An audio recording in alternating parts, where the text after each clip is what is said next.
one of the things I did right, but I also turned out to be, it ended up getting me fired was, when I came out, he's like, hey, I'll pay you $10 an hour, with some upside tied to you helping supercharge our business from a sales perspective, or I'll pay you, $15 an hour, but no upside. I'm like, I'll take that $10 an hour, with the upside. What happened was I'm like, listen, we were going to do this business plan together.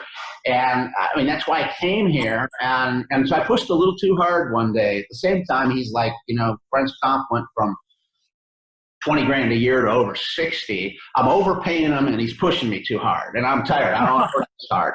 And so and his kid also needed a job. So just like that, guess what? The kid was in and I was out.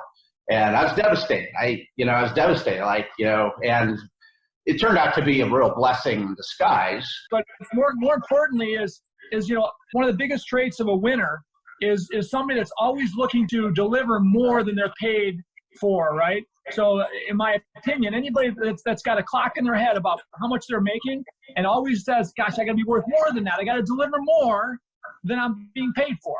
And that was your mindset then, Brent, and I know for sure that's your mindset still today as a very successful leader in your space. And again, that's a lesson I think that's huge. It's a trait that if you got it, you'll be successful your whole life. If you continue that mentality of, hey, what am I making and am I worth that or more to my partner, my boss, my customers, right?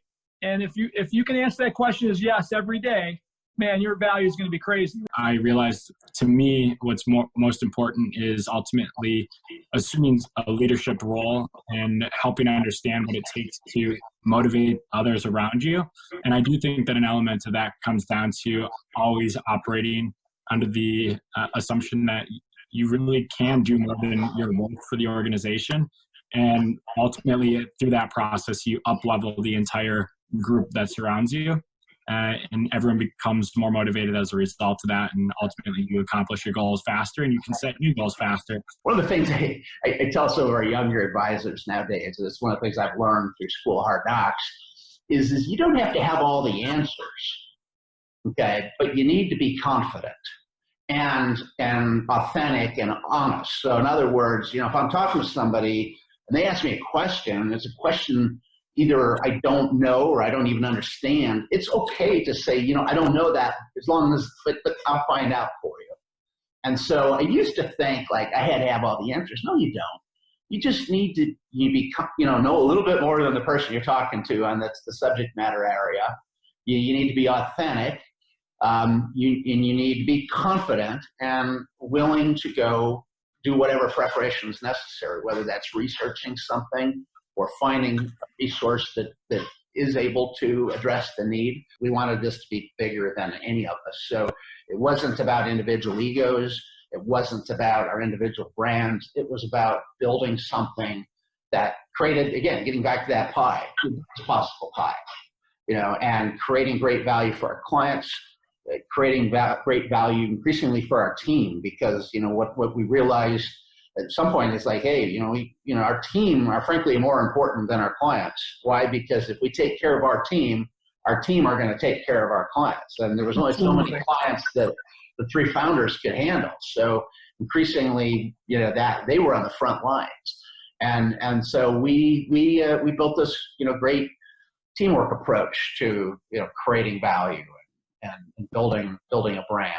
It was about creating ideal futures for clients. It was about helping our clients say, what's important to you? What are your values? What are your priorities? What do you care about? What matters to you?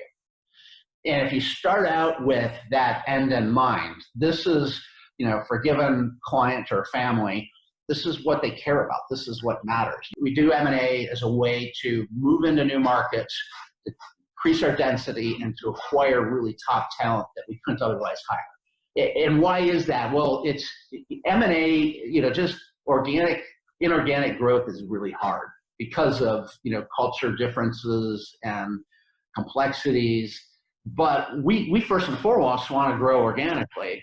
But when you combine, that's hard too. Increasingly, it used to be easy, just hang a banner and people show up. That's less the case nowadays. So just a pure organic growth strategy is tough, and an inorganic is dysfunctional. But when you combine organic to get right people and to create density in markets. With organic,